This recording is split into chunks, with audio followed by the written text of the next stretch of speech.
Прокуратура Ошской области по результатам проверки исполнения законодательства о противодействии коррупции в микрокредитном агентстве «Ишкер» города Ош при Министерстве труда и социального развития Кыргызской Республики выявлены нарушения. Установлено, что работники указанного микрокредитного агентства в период 2010-2018 года,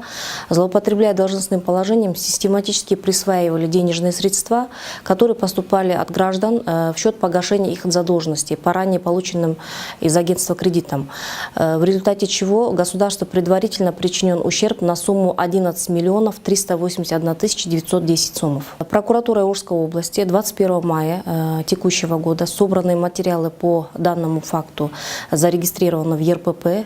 по признакам преступления, предусмотренного статьей 320 части 2 Уголовного кодекса Кыргызской Республики, и переданы в орган следствия для проведения досудебного производства.